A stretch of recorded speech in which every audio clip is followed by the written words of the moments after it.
అస్సలాము అలైకుం అందరికీ నమస్కారం. మీరు చూస్తున్నది TD news KNR.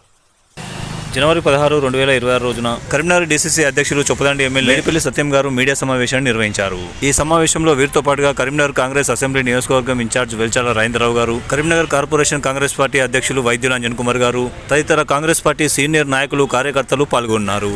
Congress party municipal ఎన్నికలలో మేయర్, చైర్మన్ పదవులను దక్కించుకోవడం ఖాయమని ధీమా వ్యక్తం చేశారు. ఈ సందర్భంగా వారు పలు ఆసక్తికర అంశాలను మీడియాకు తెలియజేయడం జరిగింది. వారి మాటలోనే విందాం. మున్సిపాలిటీ ఎన్నికలు మరియు కార్పొరేషన్ ఎన్నికలకు సంబంధించి ఇంతకుముందే రిజర్వేషన్లు కూడా ప్రకటించిన సంగతి తెలిసిందే. కరీంనగర్ కార్పొరేషన్తో పాటు ఈ కరీంనగర్ జిల్లాలో ఉన్నటువంటి అన్ని మున్సిపాలిటీలు మరియు రాష్ట్రంలో అన్ని మున్సిపాలిటీలు మెజారిటీ మున్సిపాలిటీలు 90% పైగా మన గౌరవ ముఖ్యమంత్రి రేవంత్ రెడ్డి గారి నాయకత్వంలో మేము గెలుచుకోబోతున్నాం. ఇటీవల జరిగినటువంటి గ్రామ పంచాయతీ ఎన్నికలు తీసుకున్నట్టుంటే కాంగ్రెస్ పార్టీ బలపరిచిన అభ్యర్థులు, పార్టీ డైరెక్ట్ సింబల్ లేనప్పటికీ కూడా కాంగ్రెస్తో ఐడెంటిటీ అయినటువంటి అభ్యర్థులు 70% పైగా ఇలా గ్రామాల్లో పల్లెల తీర్పు కాంగ్రెస్ వైపు ఉన్నది. రేపు జరగబోయే పట్టణ తీర్పు కూడా ముమ్మాటికి కాంగ్రెస్ వైపే ఉంటుంది. 90% తగ్గకుండా మెజారిటీ మున్సిపాలిటీలు, కార్పొరేషన్లను కాంగ్రెస్ పార్టీ కైవసం చేసుకోబోతుంది. వాళ్ళిద్దరు కలిసిన బీజేపీ, బీఆర్ఎస్ పార్టీ ప్రత్యక్షంగా పొత్తు పెట్టుకున్నా, పరోక్షంగా పొత్తు పెట్టుకున్నా వాళ్ళిద్దరి మధ్యలో ఒక అండర్స్టాండింగ్ ఉంది. రాష్ట్రంలో కాంగ్రెస్ను దెబ్బతీయాలంటే మనం ఇద్దరికి కలవాలని ఒక అండర్స్టాండింగ్ గతంలో నుంచి మనం చూస్తున్నాం. వాళ్ళు డైరెక్ట్ ఆర్ ఇండైరెక్ట్ ఎట్లా పొత్తు పెట్టుకున్నా కూడా ఈ ఎన్నికల్లో వాళ్ళు 10% లోపలనే పరిమితం అవుతారు. మన ఇద్దరు కలిసి చేసినా కూడా 30% దాటలే. ఈసారి 10%కి పరిమితం కావాలి. దేశంలో ఎక్కడా లేని విధంగా ఇటు అభివృద్ధి కానీ, సంక్షేమం కానీ గౌరవ ముఖ్యమంత్రి రేవంత్ రెడ్డి గారి నాయకత్వంలో ఈ రాష్ట్రంలో చేస్తున్న సంగతి అందరికీ తెలుసు. 2 లక్షల రుణమాఫీ, రైతు భరోసా, మహిళలకు ఆర్టీసీ బస్సుల్లో ఉచిత ప్రయాణ సౌకర్యం, ప్రతి పేదోడికి 200 యూనిట్ల లోపు కరెంటు, నిరుద్యోగులకు ఉద్యోగాల కల్పన. గత 10 సంవత్సరాల్లో బీఆర్ఎస్ చేయలేనటువంటి ఏ గ్రామంలో కానీ ఏ ఒక్క పేదోడికి కనీసం రేషన్ కార్డు ఇచ్చినటువంటి పాపాన పడదు. మా ప్రభుత్వం వచ్చిన సంవత్సర కాలంలోనే అర్హులైన వాళ్ళందరికీ కూడా రేషన్ కార్డు ఇచ్చినాం. రేషన్ కార్డు కలిగి ఉన్న వాళ్ళందరికీ కూడా సన్న బియ్యం ఇచ్చి వాళ్ళ కడుపు నింపుతుంది కాంగ్రెస్ పార్టీ ప్రభుత్వం. గతంలో ఏ ప్రభుత్వం కూడా ఇంత సాహసోపేతమైనటువంటి చర్య చేయలేదు. ఇలా ఇన్ని చేస్తున్నా కూడా సోషల్ మీడియాలో కానీ, అక్కడిక్కడ కానీ, బీజేపీ చెందినటువంటి నాయకులు కానీ, బీఆర్ఎస్ చెందినటువంటి నాయకులు కానీ ఈ ప్రభుత్వాన్ని అప్రతిష్ట పాలు చేసేందుకు కుట్రలు చేస్తున్నారు. ఈ కుట్రలన్నీ కూడా తెలంగాణ ప్రజలు గమనిస్తున్నారు. వాళ్ళకి ఏం చేయాలో తెలుసు. సరైన సందర్భం వచ్చినప్పుడు కర్రు కాల్చి వాత పెట్టడానికి సిద్ధంగా ఉన్నారు. మన జూబ్లీస్ ఉప ఎన్నిక చూసుకున్నాం. మనం ఒక గ్లోబల్ ప్రచారం ఏదో జరగబోతుంది అని చెప్పి నకిలీ సర్వేలు, సోషల్ మీడియాలో అన్ని అబద్ధాలు ప్రచారం చేస్తే కూడా ప్రజలు చాలా స్పష్టమైన తీర్పు ఇచ్చేందుకు కాంగ్రెస్ పార్టీ వైపు.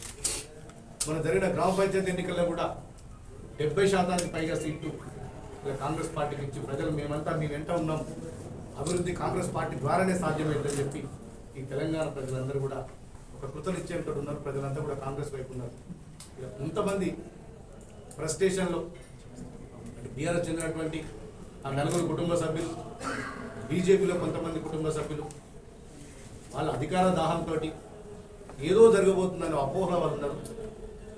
ఏదో జరుగుతుందని అపోహలు, అది పూర్తిగా అపోహలకే పరిమితమైంది. ఇక బీఆర్ఎస్ పార్టీ వర్కింగ్ ప్రెసిడెంట్ అయితే పూర్తి ఫ్రస్ట్రేషన్లోకి వెళ్ళిపోయి, మొన్నడాగా మా నాన్న సీఎం ఉండే మాకు ఇన్ని సంపద వచ్చింది, ఇలా ఏం వస్తలేదని ఫ్రస్ట్రేషన్లోకి పోయి రోజొక్క జిల్లా తిరుక్కుంటూ ఆగమాగం అవ్వకుంటూ ఇలా ప్రజల్ని గందరగోళం చేసే పరిస్థితులు ఉండరు. ఇలా మీరు గందరగోళంగా ఉన్నారు కానీ ప్రజలు చాలా స్పష్టంగా ఉన్నారు. ఈ రాష్ట్రంలో 4 కోట్ల ప్రజలు చాలా సంతోషంగా ఉన్నారు. మరి సంతోషంగా లేనివారంటే కేసీఆర్ కుటుంబ సభ్యులు చాలా అన్హ్యాపీగా ఉన్నారు. వాళ్ళకి సంతోషం లేకుండా పోయింది. 10 సంవత్సరాలు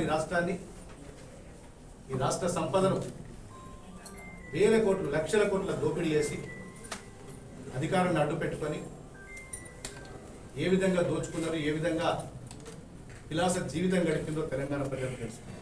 వాళ్ళు మాత్రమే అసంతోషంగా ఉన్నారు. మిగతా తెలంగాణ ప్రజలందరూ కూడా సంతోషంగా ఉన్నారు. ముఖ్యంగా కరీంనగర్ నగరాన్ని తీసుకున్నట్టుంటే 10 సంవత్సరాలు ఇటు కాంగ్రెస్ అటు భారతీయ జనతా పార్టీ, కేంద్రంలో వాళ్ళ అధికారంలో భారతీయ జనతా పార్టీ, రాష్ట్రంలో బీఆర్ఎస్ పార్టీ ఇక్కడ అధికారంలో 10 సంవత్సరాలు అవినీతి కవలలాగా, అవినీతికి పుట్టిన కవల పిల్లలాగా ఇటు బీఆర్ఎస్ కానీ బీజేపీ కానీ కరీంనగర్ చేసినటువంటి అభివృద్ధి ఏం లేదు. ఈ ఇద్దరు కలిసి ఈ కరీంనగర్ నగరాన్ని ధ్వంసం చేసిండ్రు, అవినీతికి అడ్డాగా మార్చిండ్రు. ఏ పని చేసిన ఈ కరీంనగర్ కార్పొరేషన్లో పర్సెంటేజ్ కల్చర్ తోటి అటు బీజేపీ నాయకులు బీఆర్ఎస్ నాయకులు ఏ విధంగా దోచుకున్నారో కరీంనగర్ ప్రజలందరూ తెలుసు. నేను కరీంనగర్ నగర ప్రజలకు ఒకటే అప్పీల్ చేస్తున్నా. ఇలా కాంగ్రెస్ పార్టీ పక్షాన ఇక్కడ ఎమ్మెల్యే బీఆర్ఎస్కి అవకాశం ఇచ్చిండ్రు. ఈ కరీంనగర్ పట్టణం చెందిన నాయకుడిని కరీంనగర్ ఎంపీగా అవకాశం ఇచ్చి కేంద్ర మంత్రి చేసింది. ఎమ్మెల్యే బీఆర్ఎస్ ఉన్నాడు, ఎంపీ బీజేపీ చెందినట్టు. నేను కరీంనగర్ నగర ప్రజలకు ఒకటే అప్పీల్ చేస్తున్నా. ఈ ఒక్క అవకాశం ఒక్కసారి కాంగ్రెస్ పార్టీకి ఇవ్వండి. నగరాన్ని ఏ విధంగా అభివృద్ధి చేస్తామో మాకు ఒక అవకాశం ఇవ్వండి. ఎందుకంటే రాష్ట్రంలో కాంగ్రెస్ పార్టీ ప్రభుత్వం ఉంది. ముఖ్యమంత్రి రేవంత్ రెడ్డి గారి నాయకత్వంలో అభివృద్ధి ఏ విధంగా జరుగుతుంది మీరు అందరూ చూస్తున్నారు. సంక్షేమం ఏ విధంగా జరుగుతుంది చూస్తున్నారు. ఇలా మన కరీంనగర్ కూడా ఇలా హైదరాబాద్ నగరం లాగా అభివృద్ధి కావాలంటే ఖచ్చితంగా ఈసారి కాంగ్రెస్ పార్టీకి పట్టం కట్టాల్సిన అవసరం ఉంది. మీరు చూసి 2 సార్లు అవకాశం ఇచ్చారు బీఆర్ఎస్, బీజేపీ బీఆర్ఎస్ కలిసి ఏ విధంగా దోచుకు తినే కూడా చూసింది. ఇలా స్మార్ట్ సిటీ పనులలో ఏ విధంగా అవినీతి జరిగింది, వాళ్ళకి కట్టినటువంటి కేబుల్ బ్రిడ్జ్లో ఎంత అవినీతి జరిగింది. ఇలా 10 ఏళ్లలో వాళ్ళు కాంట్రాక్టర్ల జేబులు నింపడానికి, బీఆర్ఎస్ నాయకుల జేబులు నింపడానికి, ఇలా బీజేపీ నాయకుల జేబులు నింపడానికే పనిచేసేది తప్ప నిజంగా కరీంనగర్ ప్రజలకు ఒరిగింది లేదు. ఇలా ఇంటింటికి తాగునీరు ఇస్తామని చెప్పి ఎక్కడ కూడా పూర్తి స్థాయిలో తాగునీరు ఇంప్లిమెంట్ కాలేదు. ఎక్కడ చూసినా అవినీతి రాజ్యం వెళ్తున్నది. ఇలా బీఆర్ఎస్ పార్టీకి చెందినటువంటి కార్పొరేటర్ వాళ్ళ భూ కబ్జాలు కానీ అవినీతి కానీ ఏ విధంగా తారాస్థాయికి చేరిందో మనం చూసినాం. గత సంవత్సరంలో సిపి అభిషేక్ మహంతి గారు ఉన్నప్పుడు అభిషేక్ మహంతి గారు ఇక్కడ ఉన్నన్ని రోజులు ఒక్కొక్కటి బీఆర్ఎస్ వాళ్ళు కాలు అడగబెట్టడానికి ఉచ్చబోసుకుంటున్నారు. అట్లాంటి పరిస్థితి లేదు. ఇలా అట్లాంటి నాయకులే మళ్ళీ ఇంకో అవతారం ఎత్తి బీజేపీలోకి పోతుంది. అంటే అవినీతి రూపం మారుతుంది తప్ప అవినీతి మారతలేదు. దయచేసి కరీంనగర్ ప్రజలందరూ కూడా ఇది గమనించి బీఆర్ఎస్ కానీ బీజేపీ కానీ ఓటేస్తే మరొకసారి అవినీతిని ప్రోత్సహించినట్టు అవుతుంది. సార్ విఘ్నులు కరీంనగర్ ప్రజలు చాలా మంది ఎడ్యుకేటెడ్ ఉన్నారు, ఇంటెలెక్చువల్స్ ఉన్నారు, జర్నలిస్టులు ఉన్నారు. ఇక్కడ కరీంనగర్లో అనేక మంది మేధావులు కరీంనగర్ పట్టణంలో నివసిస్తున్నారు. ఈ కరీంనగర్ అభివృద్ధి కోసం మీరందరూ ఒక్కసారి కాంగ్రెస్కి అవకాశం ఇవ్వండి అని చెప్పి ఇలా గతంలో వారికి అవకాశం ఇస్తే ఏ విధంగా జరిగింది. ఇలా ఖాళీ ప్లాట్లు ఎక్కడైనా కనబడితే కబ్జా చేసే పరిస్థితి గత 10 సంవత్సరాలు జరిగింది. ప్రజలందరూ కూడా సంతోషంగా ఉండాలంటే ఒక్కసారి కాంగ్రెస్ పార్టీకి అవకాశం ఇవ్వమని చెప్పి మీ అందరికి నేను అప్పీల్ చేస్తున్నాను. ఇలా కాంగ్రెస్ పార్టీ సాధ్యమవుతుంది. మనం చాలా చూస్తున్నాం. ఇక్కడికి ఈ రాష్ట్రంలో ఏ ఎన్నికలు వచ్చినా కూడా ప్రజలు కాంగ్రెస్ వైపే నిలుస్తున్నారు. అది కంటోన్మెంట్ ఉప ఎన్నిక కావచ్చు, జూబ్లీస్ ఉప ఎన్నిక కావచ్చు, మన జరిగినటువంటి గ్రామ పంచాయతీ ఎన్నికలు జరగవచ్చు, రేపు మున్సిపల్ కానీ కార్పొరేషన్ కానీ తర్వాత పరిషత్ ఎన్నికలు ఏదైనా కూడా ప్రజలు కాంగ్రెస్ వైపే ఉంటారు. ఈ 3 సంవత్సరాలు కాకుండా మరొక 5 సంవత్సరాలు కూడా ఈ రాష్ట్రంలో కాంగ్రెస్ పార్టీ ఉంటుంది. రేవంత్ రెడ్డి గారి నాయకత్వం గురించి మనందరికీ తెలుసు. గతంలో 6 సీట్లు ఉన్న కాంగ్రెస్ 66 సీట్లు వేసుకుపోయారు. ఈ 66 సీట్ల కాంగ్రెస్ పార్టీని రాబోయే అసెంబ్లీ ఎన్నికల్లో 100 సీట్లకు తగ్గకుండా గెలిచి మరొకసారి కాంగ్రెస్ పార్టీ రాష్ట్రంలో అధికారంలోకి రాబోతుంది. Thank you. ఎట్టి పరిస్థితుల్లో కూడా ఎవరు కూడా పార్టీకి సంబంధించిన అంతర్గత విషయాల మీద ప్రెస్కి ఎక్కడానికి వీలు లేదు. మా స్ట్రాటజీస్ మాకు ఏది ఉన్నా ఇంటర్నల్గా మాట్లాడుకుంటాం. అన్ని వార్డుల్లో సర్వే చేస్తాం, పార్టీ తరఫున సర్వే చేపిస్తాం, ఇక్కడ ఇంటర్నల్ కూడా సర్వే చేస్తాం. ఎవరైతే గెలుపు గురాలు ఉంటారో వాళ్ళందరినీ కూడా సెలెక్ట్ చేసి టికెట్ ఇస్తాం. గత ఎన్నో సంవత్సరాల నుంచి పార్టీ కోసం కష్టపడ్డ వ్యక్తుల వారి సర్వీస్ కూడా తీసుకుంటాం. ఎవరెవరిని ఎక్కడెక్కడ అకామిడేట్ చేయాలి, ఎక్కడెక్కడ గెలిచే అవకాశం ఉంది వాళ్ళందరినీ కూడా చేసుకుంటాం. ఒకవేళ అవకాశం రానులకు నామినేటెడ్ పదవులు ఉంటాయి, ఇంకా డిఫరెంట్ అపాయింట్మెంట్స్ ఉంటాయి, వాళ్ళందరి సర్వీస్ కూడా కాంగ్రెస్ పార్టీ వాడుకుంటుంది. TD news KNR please subscribe. అస్సలం నమస్కారం, ధన్యవాదాలు.